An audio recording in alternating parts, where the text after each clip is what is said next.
Hello साथियों, आपका स्वागत है आपके अपने YouTube channel YouTube self study में। दोस्तों, मैं चंदन गुप्ता आपको रेलवे ग्रुप डी के प्रीवियस ईयर के क्वेश्चन करा रहा हूं, जो 17 सितंबर 2018 में जो ग्रुप डी का पेपर हुआ था उसका फर्स्ट शिफ्ट का जितने भी क्वेश्चन थे दोस्तों उसको हमने करा दिया है।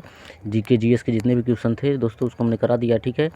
अब यहाँ पे सेकेंड शिफ्ट का है क्वेश्चन, ये 17 सितंबर के सेकेंड शिफ्ट का है दोस्तों। ये हमारी क्लास नंबर 8 है और 10 क्वेश्चन का ये सीरीज़ चलता है मैक्सिमम, लेकिन देखते हैं आज कितना क्वेश्चन हो सकता है। ज़्यादा से ज़्यादा क्वेश्चन करने की कोशिश करेंगे, ठीक है दोस्तों। तो चलिए शुरू करते हैं हमारा आज का क्वेश्चन। ये दोस्तों हम आपको बता दें, ये क्वेश्चन है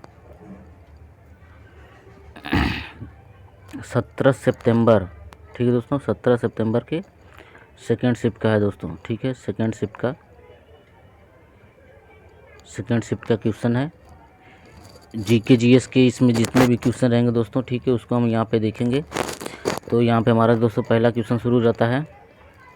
पहला क्वेश्चन है 120 वाट का एक विद्युत लैंप प्रतिदिन 8 घंटे के लिए उपयोग किया जाता है, ठीक है। एक दिन में लैंप द्वारा खर्च की गई ऊर्जा इकाइयों की गणना करें, ठीक है दोस्तों। यहाँ पे आपको एक दिन में कितना यूनिट खर्च होगा उसको बताना है दोस्तों, ठीक है। तो यहाँ पे आपका फार्मूला है, सिंपल सा फार्मूला मैं बताता हूँ। ये आपको हर क्वेश्चन में, मतलब इस टाइप के जितने भी क्वेश्चन पूछेंगे उसमें सारे क्वेश्चन आपको लग जाएंगे, ठीक है।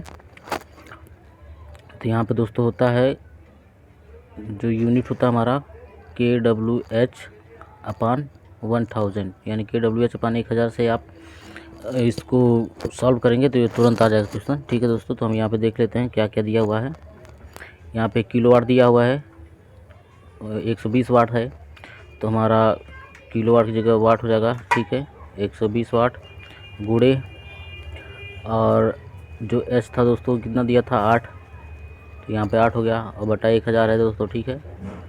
तो यहाँ पे आप आ जाएगा, इसको सॉल्व करेंगे तो आएगा 960/1000, ठीक है।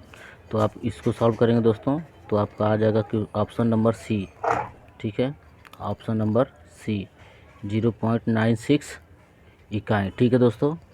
ये हमारा आंसर हो गया। आपका फार्मूला आप याद रखेंगे दोस्तों, क्या है, kWh/1000।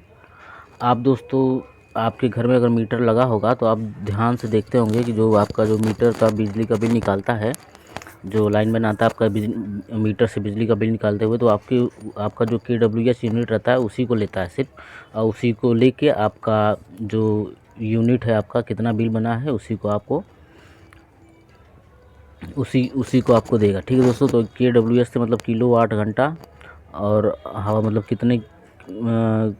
कितने किलो आपने यूज़ किया है, कितना वाट है, और कितने घंटा आपका है, वो सब आपको इसमें गुणा कर देंगे और डायरेक्ट 1000 से भाग दे देंगे, तो आपका यहाँ पे आपका यूनिट आ जाएगा। अब दोस्तों यहाँ पे बस एक दिन का पूछा है, अगर आपसे 30 दिन का पूछता तो ये आपका जो ऑप्शन है 0.96 है, इसमें आप 30 से गुणा कर देंगे तो आपका ये पूरे महीने का निकल जाएगा, ठीक है।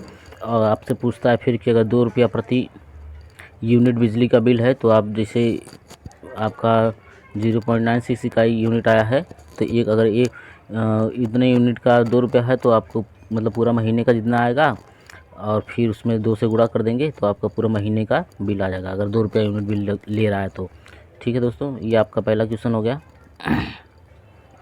अब हमारा क्वेश्चन है दोस्तों क्वेश्चन नंबर 2, वाटरलू का युद्ध किस वर्ष लड़ा गया था। दोस्तों हमारा दूसरा क्वेश्चन है वाटरलू का युद्ध कब हुआ था, ठीक है दोस्तों। तो ये है वाटरलू का युद्ध कब हुआ था। तो यहाँ पे हम लोग देख लेते हैं दोस्तों, यहाँ पे इसका क्या है, ऑप्शन सही है, ठीक है।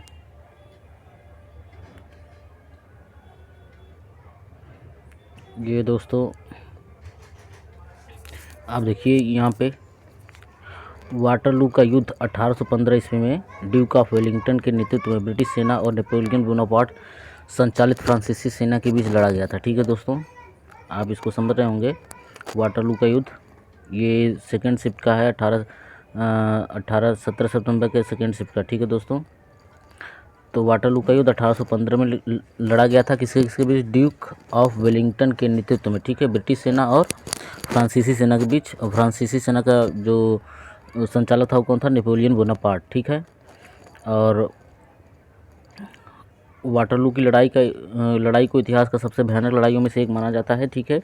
इस युद्ध में ड्यूक ऑफ वेलिंगटन ने नेपोलियन बोनापार्ट को पराजित किया, ठीक है। नेपोलियन ने कुछ महीनों बाद ब्रिटिश सेनाओं के सामने आत्मसमर्पण कर दिया और उसे सेंट हेलेना भेजा गया, जहां 1821 ईस्वी में उसकी नेपोलियन बोनापार्ट की मृत्यु हो गई, ठीक है दोस्तों। तो ये था आपका क्वेश्चन नंबर 2 के सॉल्यूशन, ठीक है। हम देख लेते हैं क्या है।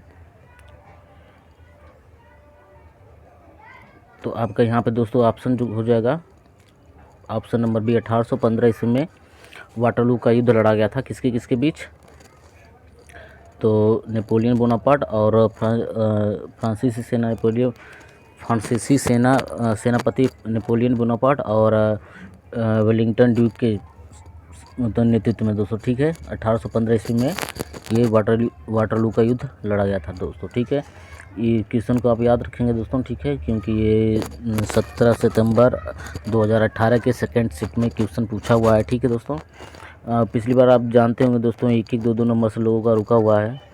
70 नंबर पा के लोगों का 70 नंबर पाने वाले लोगों का भी नहीं हुआ है, ठीक है। तो अगर आप ऐसे से क्वेश्चन अगर छोड़ देंगे तो यही आपका डीमेरिट का काम करेगा, ठीक है दोस्तों। और आपको एक भी क्वेश्चन छोड़ना नहीं है, ठीक है। और दोस्तों अगर वीडियो पसंद आए तो इसको लाइक, सब्सक्राइब, शेयर ज़रूर करें अपने दोस्तों के पास ज़्यादा से ज़्यादा, ठीक है दोस्तों। अब ये दोस्तों हमारा नेक्स्ट क्वेश्चन है, क्वेश्चन नंबर 3। 2 प्रतिरोधक, एक 10 ओम और दूसरा 20 ओम, ठीक है, एक 6 वोल्ट बैटरी की श्रृंखला मतलब सीरीज में जुड़े हुए हैं, परिपथ में विद्युत प्रवाह होगा, ठीक है दोस्तों। आपसे करंट पूछ रहा है कि परिपथ में जो सर्किट बनेगी इन दोनों से, उसमें करंट कितना मतलब उसमें करंट कितना फ्लो होगा उसको बताना है, ठीक है दोस्तों। तो आप यहाँ पे हम देखते हैं इसको। ये 10 ओम और 20 ओम का दोस्तों, ठीक है, 2 रेजिस्टेंस हो गया और ये हमारी बैटरी हो गई 6 वोल्ट की। ये 10 ओम है और ये 20 ओम है, ठीक है दोस्तों। तो यहाँ पे ये minus plus plus minus plus minus, ठीक है दोस्तों। तो यहाँ पे जो करंट इस सर्किट में पूरा जो करंट बह रही है उसी का मान पूछ रहा है दोस्तों, ठीक है। तो यहाँ पे हमको क्या करना है, यहाँ पे आप जानते हैं किरचॉफ वोल्टेज लॉ, किरचॉफ का दूसरा नियम है किरचॉफ वोल्टेज लॉ, इसको हम लोग उसी को अप्लाई करेंगे दोस्तों, ठीक है। तो यहाँ पे क्या हो गया, किरचॉफ वोल्टेज लॉ का फार्मूला आप जानते ही होंगे, V बराबर IR, ठीक है दोस्तों। इसी फार्मूले पे क्वेश्चन सॉल्व होगा, ठीक है। तो यहाँ पे क्या है, उस सर्किट को हम फिर से बना देते हैं, ठीक है। इसमें जो करंट फ्लो हो रही है उसी का मान पूछ रहा है, ठीक है दोस्तों। ये 10 ओम है और ये 20 ओम है, ये 6 वोल्ट, ठीक है। तो यहाँ पे क्या होगा, 6 इक्वल टू, यहाँ पे प्लस माइनस है और प्लस माइनस है, ठीक है दोस्तों। तो प्लस से माइनस की ओर जा रहा है तो हमको प्लस ही लेना है। 10 I करंट इसमें I बह रही है, IR होता है दोस्तों। तो I करंट पूरे सर्किट में I फ्लो हो रही है और रेजिस्टेंस का मान यहाँ पे दिया है 10 ओम, ठीक है। तो वही लिखा हुआ है 10 ओम प्लस, फिर यहाँ पे भी करंट I ही है, लेकिन यहाँ पे जो प्रतिरोध है दोस्तों यहाँ पे 20 ओम है, ठीक है। तो यहाँ पे हम लोग लिख देंगे 20। अब यहाँ पे क्या आ गया, हम I कॉमन ले लेंगे और 10 प्लस 20 ये कितना हो जाएगा दोस्तों, 30, ठीक है। तो अब थोड़ा जगह कम है दोस्तों, तो यहाँ पे हम इसको निकालेंगे। तो 6 इक्वल टू क्या आया हमारा, 10 × 30, ठीक है, 30 ओम है, ठीक है दोस्तों। तो यहाँ पे जो हमारा करंट आ जाएगा वो 6/30 यानी 1/5 यानी 0.2 एम्पियर। हमारा ऑप्शन सही होगा बी नंबर, ठीक है। हमारा आंसर आया 0.2 एम्पियर। तो ये हमारा आपका हो जाएगा ऑप्शन नंबर 20, ठीक है दोस्तों। तो अगर क्वेश्चन समझ में आए तो इसको सब्सक्राइब, शेयर, लाइक ज़रूर करें दोस्तों। अगर कोई डाउट है तो उसको कमेंट में पूछ भी सकते हैं, मैं उसका रिप्लाई ज़रूर करूँगा आपको, ठीक है। तो उम्मीद रखता हूँ ये क्वेश्चन आपको समझ में आ गया होगा। नेक्स्ट क्वेश्चन चलते हैं दोस्तों हम लोग। क्वेश्चन नंबर 4 है, ठीक है दोस्तों। ये करंट का क्वेश्चन है उस समय।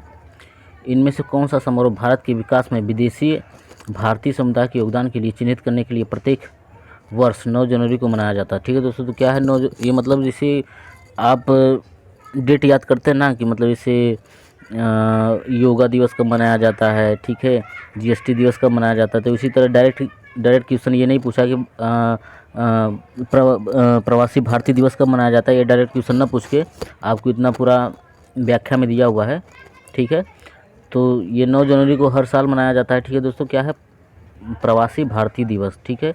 ये दोस्तों 9 जनवरी को मनाया जाता है। अब मतलब उसका डिफिनीशन भी दे दिया है कि प्रत्येक वर्ष भारत के विकास में विदेशी भारतीयों के समुदाय के योगदान के लिए, मतलब जो विदेशी भारतीय हैं उनके भारत के विकास में उनका जो योगदान है उनको वर्णित करने के लिए प्रत्येक वर्ष 9 जनवरी को प्रवासी भारतीय दिवस मनाया जाता है। ये दोस्तों इसलिए मनाया जाता है कि इसी दिन हमारे गांधी जी, मतलब जैसे गांधी जी तो यहीं के थे लेकिन वो गुजरात गए थे, साउथ अफ्रीका गए हुए थे।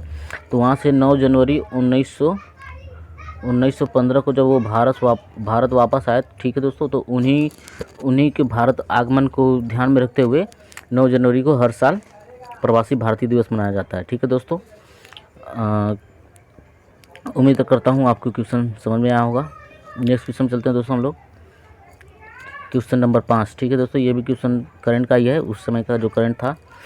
तो केंद्रीय रक्षा मंत्री निर्मला सीतारमण ने गणतंत्र दिवस परेड में 2018 की सर्वश्रेष्ठ झांकी का पुरस्कार किस राज्य को दिया है, ठीक है दोस्तों। तो उस समय जो 2018 में जो 26 जनवरी के दिन जो झांकियाँ निकलती हैं उनको जो सर्वश्रेष्ठ झांकी का पुरस्कार किस राज्य को दिया गया है उसके बारे में पूछा गया दोस्तों। यहाँ पे ऑप्शन है कर्नाटक, गोवा, महाराष्ट्र, गुजरात, ठीक है दोस्तों। तो यहाँ पे जो ऑप्शन हमारा सही हो जाएगा, यहाँ पे जो ऑप्शन है वो हमारा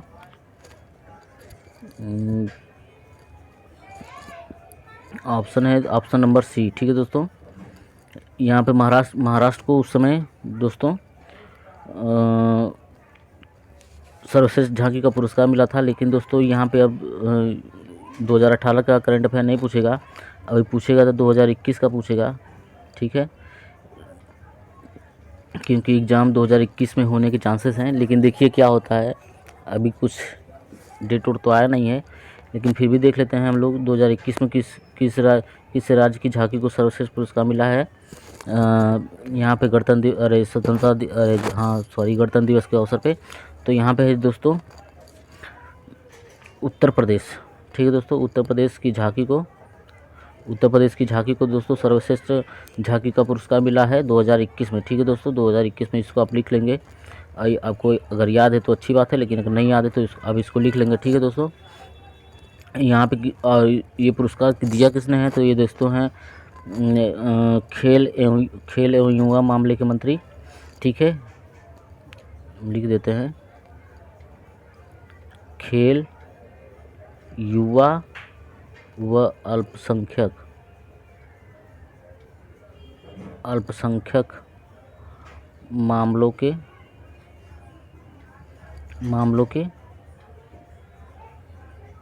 केंद्रीय राज्य मंत्री, ठीक है दोस्तों। केंद्रीय राज्य मंत्री कौन है दोस्तों इस समय, तो वो हैं किरण रिजिजू, ठीक है,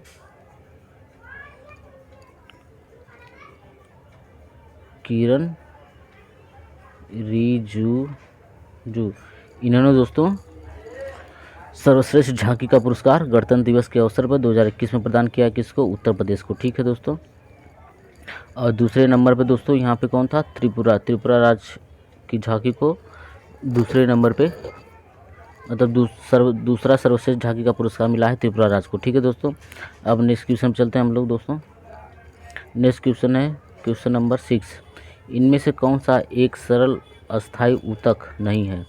तो दोस्तों यहाँ पे ऑप्शन दिया है दृढ़ोतक, मृदुतक, जाइलम, श्लेषोत्तम, ठीक है। तो आप दोस्तों हमारा पिछले का क्वेश्चन देखे होंगे, फर्स्ट शिफ्ट का क्वेश्चन, तो उसमें भी ये सब ऑप्शन आपको दिखे होंगे। तो यहाँ पे दोस्तों ऊतक होते क्या हैं, तो ऊतक वे हैं जो पौधों को संरचना प्रदान करते हैं। क्या प्रदान करते हैं दोस्तों, पौधों को संरचना, ठीक है, पौधों को संरचना प्रदान करते हैं, ठीक है, पौधों को संरचना प्रदान करते हैं, ठीक है दोस्तों। तो अब यहाँ पे हम देखेंगे क्या है, दृढ़ोतक क्या करता है, दृढ़ोतक पौधों को कौन सी संरचना प्रदान करता है। तो ये दोस्तों ये दृढ़ोतक एक स्क्लेरेन काइमा है। दृढ़ोतक को अगर मतलब बायोलॉजी की भाषा में अगर ऑप्शन दिया रहेगा तो इसको लिखेगा क्या, स्क्लेरेन काइमा, ठीक है दोस्तों।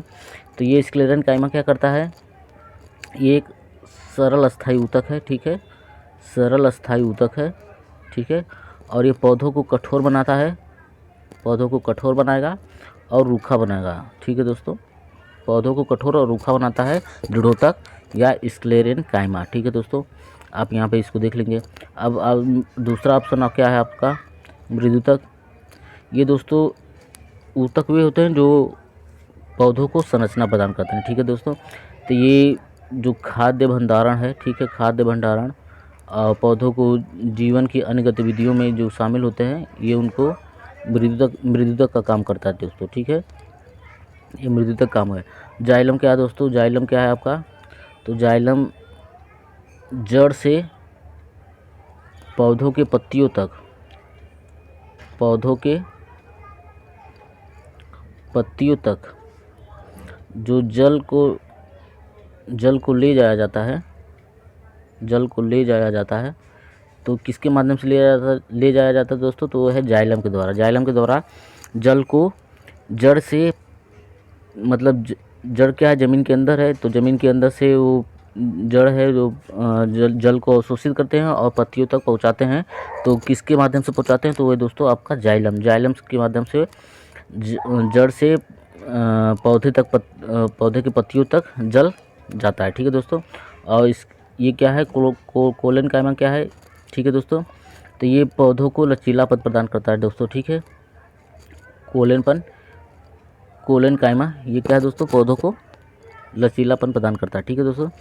तो अब यहाँ पे आपका पूछा है सरल अस्थायी ऊतक नहीं है, तो आपका इसमें जो सही ऑप्शन हो जाएगा option number C, xylem. Xylem का काम हमने बताया कि ये जड़ से पत्तियों तक जल को ले जाता है, जाइलम के माध्यम से ही जल जड़ से पौधे की पत्तियों तक जाते हैं, ठीक है दोस्तों। और बाकी ये तीनों जो हैं ऑप्शन, ये पौधे को कोई ना कोई संरचना प्रदान करते हैं। ये आपका उसको कठोर और रूखा बनाता है, और मृदुतक उसका खाद्य सामग्री का संग्रह करता है।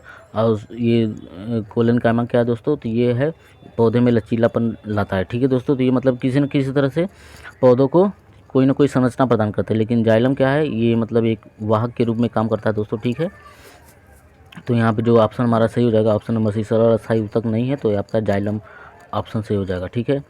नेक्स्ट क्वेश्चन है दोस्तों हमारा क्या है, क्वेश्चन नंबर 7। सोल्यूशन का पीएच दिया गया है, कौन सा सोल्यूशन उच्चतम सांद्रता युक्त हाइड्रोजन आयन है, ठीक है दोस्तों। तो ऑप्शन है आपका 10.1, 4.7, 2.4, 8.4। तो दोस्तों हम इसमें पूछा उच्चतम सांद्रता युक्त हाइड्रोजन, मतलब एच आयन को पूछ रहा है, ठीक है दोस्तों। तो एच आयन का मतलब क्या है कि मतलब कौन सबसे ज़्यादा एच आयन रखा है, तो एच आयन का मतलब क्या होगा, कौन सबसे ज़्यादा एसिडिक है, ठीक है दोस्तों। अब किसी भी सॉल्यूशन में अगर एच आयन की मात्रा अधिक है तो वो एसिडिक है, ठीक है। एसिडिक हमसे पूछ रहा है, तो एसिडिक कौन होगा इसमें सबसे ज़्यादा। अब सबसे ज़्यादा एसिडिक तो वही होगा जिसकी पीएच वैल्यू कम हो, ठीक है, यानी एच आयन की सांद्रता सबसे कम हो। तो यहाँ पे ऑप्शन नंबर सी है 2.4, यहाँ पे एच आयन सबसे कम है, यहाँ पे 8.4 है। तो पीएच मान यहाँ पे 7 से अधिक हो जा रहा है, तो ये एच आयन तो रखा नहीं है, फिर ये हो जाएगा क्या, ओ एच आयन वाला, मतलब जैसे ये बेस में आ जाएगा, क्षार हो जाएगा, ठीक है दोस्तों, क्षार हो जाएगा। ये 10.1 भी है, तो ये भी क्षार में आ जाएगा क्योंकि 7 से अधिक रखा हुआ है, ठीक है।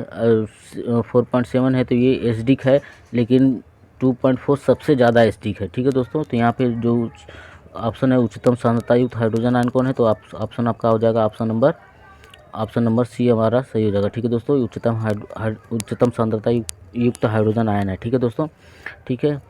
अब दोस्तों अगर वीडियो पसंद आए तो इसको लाइक सब्सक्राइब शेयर ज़रूर करें, ठीक है दोस्तों, क्योंकि अपने दोस्तों के पास ज़्यादा से ज़्यादा शेयर करें, ठीक है, कि उनको भी इस सीरीज से उनको भी कुछ फ़ायदा हो, ठीक है। अब क्वेश्चन नंबर 7 हो गया दोस्तों, हमारा क्वेश्चन नंबर 8 है, ठीक है। क्वेश्चन नंबर 8 क्या है, इनमें से किस पौधे के शरीर को जड़ों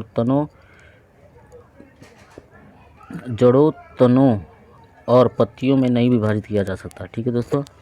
इनमें से किस पौधे के शरीर को जड़ों तनों और पत्तियों में नहीं विभाजित किया जाएगा, ठीक है दोस्तों। तो यहाँ पे जो आपका ऑप्शन है ऑप्शन नंबर डी हो जाएगा दोस्तों, ठीक है। स्पाइरो गायरा। ये क्या है? स्पाइरो गायरा क्या है दोस्तों? तो ये एक शैवाल है, ठीक है। ये एक शैवाल है। शैवाल क्या है दोस्तों? जो जल में आप देखे होंगे शैवाल, जिसको भोजपुरी में सेवार भी बोलते हैं, ठीक है दोस्तों। तो आप अगर आपके गांव में कोई नदी या नाला होगा तो आप उसमें देखे होंगे जो हरे हरे कलर का रहता है दोस्तों, उसको शैवाल बोलते हैं, ठीक है। तो ये शैवाल जो है, इसमें इसमें हम जड़ का पता लगा सकते हैं, ना तना का पता लगा सकते हैं, ना ही पत्तियों का पता लगा सकते हैं, ठीक है दोस्तों। तो आपको ये क्वेश्चन आपको समझ में आया होगा। क्वेश्चन क्या पूछा है कि इनमें से किस पौधे के शरीर को जड़ों, तनों और पत्तियों में नहीं विभाजित किया जा सकता, ठीक है दोस्तों। तो यहाँ पे जो स्पाइरोगाइमा है, ठीक है, स्पाइरोगाइरा, ये दोस्तों है शैवाल, ठीक है, शैवाल है। और शैवाल में ना आप जड़ का पता लगा सकते हैं, ना पत्ती का, ना तना का, ठीक है दोस्तों। ये हो गया आपका क्वेश्चन नंबर 8। अब दोस्तों हमारा क्वेश्चन नंबर 8 चलते हैं। क्वेश्चन नंबर 9 में दोस्तों हमारा करंट अफेयर का क्वेश्चन है दोस्तों। औपचारिक बैंकिंग प्रणाली के भीतर जनता को लाने के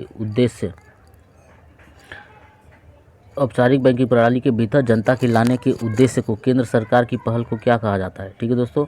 केंद्र सरकार की पहल को क्या कहा जाता है?